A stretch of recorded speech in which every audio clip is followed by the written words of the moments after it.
Rupert Lowe, thank you very much indeed for joining me on my GB News show this morning. It's been quite an eventful week. Now, notwithstanding how Reform have treated you, and I'm sure we'll get on to that, I was really intrigued to read a piece by Gawain Towler, who you and I are both very familiar with. He's worked for you for a long time and worked alongside Nigel Farage in his various political guises. And he says the reason that you and Reform have fallen out is because you're no team player, you're a solo act, you're all in and then out on your own terms. It's less about insight, more about spotlight, he says. I don't think that's true, Camilla. I mean, as you know, Gawain is one of Nigel's loyal attack dogs, even though he was treated quite badly, I think, by the party himself. But again, like a lot of these people, they're probably hoping for a seat in due course. So there's a lot of glue at the moment holding it together, and that's largely based on what I call the 5 golden rules of business, which is what's in it for me. I'm a team player. I've been a team player. I think people can see from what I was doing on Twitter, I wasn't promoting myself. I was promoting the need for change in Britain. I was promoting the deficiency of the two-party system.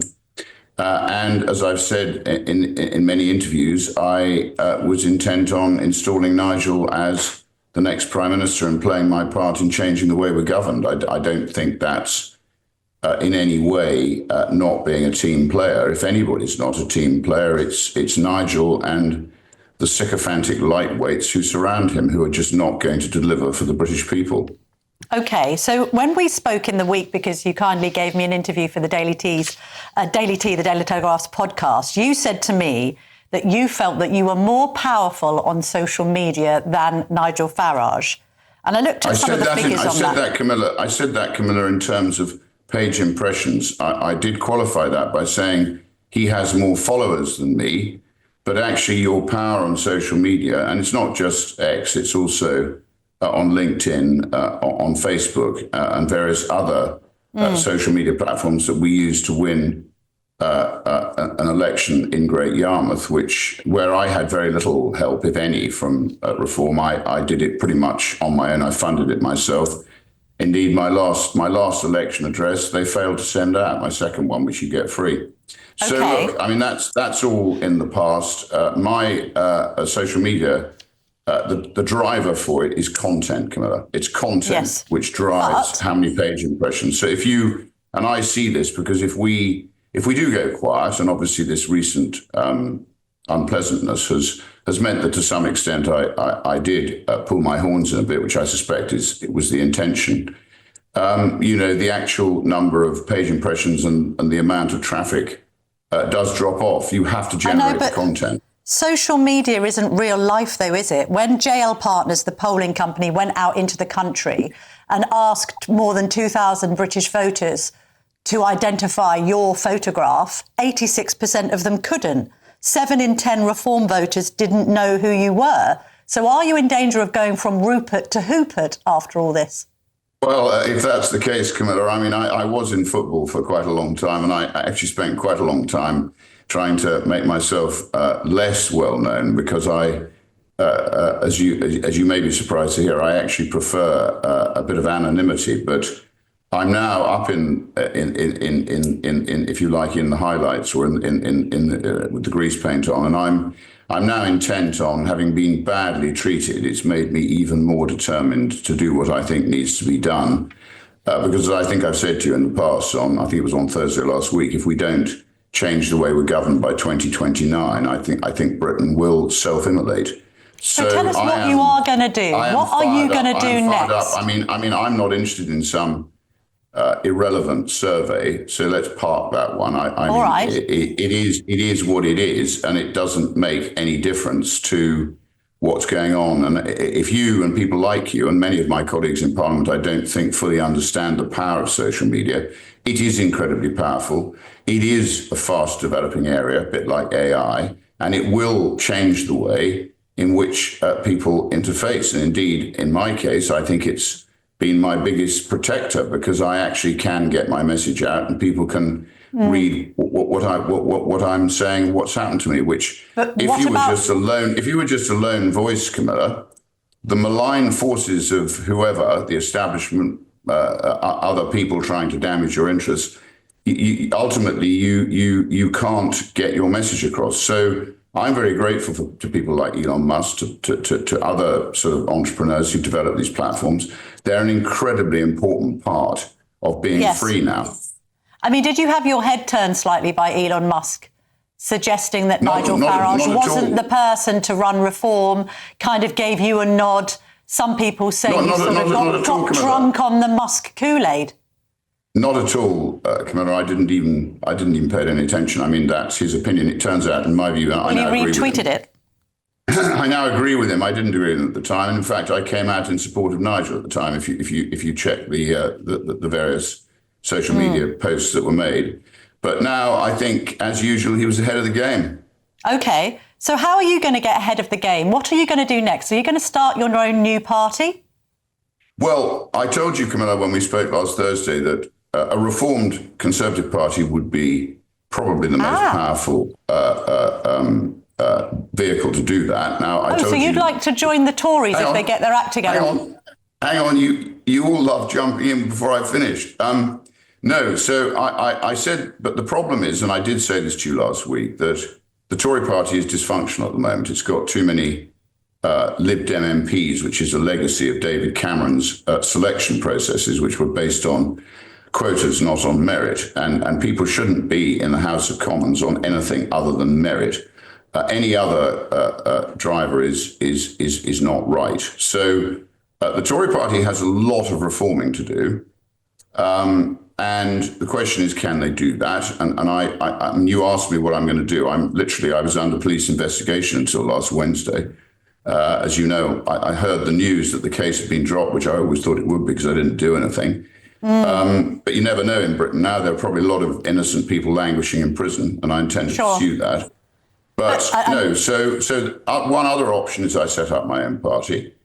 Another option would be to join Reform, but I number one, you don't win anything with bad people, and I from what Nigel has said, from what Tice has said, from what virtually all the commentators have said, they wouldn't welcome you back anyway. So look, I've got a clean sheet of paper, Camilla, and I'm going to work out what I do. We haven't got much time. And it's incredibly important that a lot of thought goes into what happens next. But put it this way, I'm more intent than ever on delivering the change that I think is necessary if we are to restore Britain to the kind of place which I used to love. And I think when it's functioning properly, like it was when I was growing up, it's the best place in the world to live. Can I just confirm on the whole kind of reformed Tory offering? Have they approached you? Have you approached them? Has any discussions taken place between you and other senior Tories? No, but I mean, I see them all in Parliament. I was there on Friday. We were all voting on the assisted dying bill, or some amendments to the assisted dying bill. So I see them, I get on with them. You're in a very, very unhealthy, sort of overcrowded place.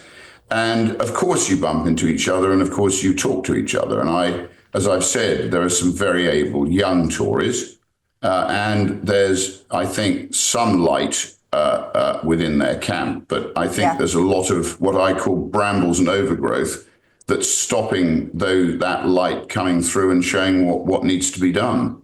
And until they can change that, Camilla, I don't think the Tories are able to be as powerful as they should be in delivering the kind of metamorphosis that Maggie Thatcher did in 1979, after we'd had to witness trade unions having beer and sandwiches in number 10 for about 10 years. Yes. And at the same time, making Britain a laughing stock in the world.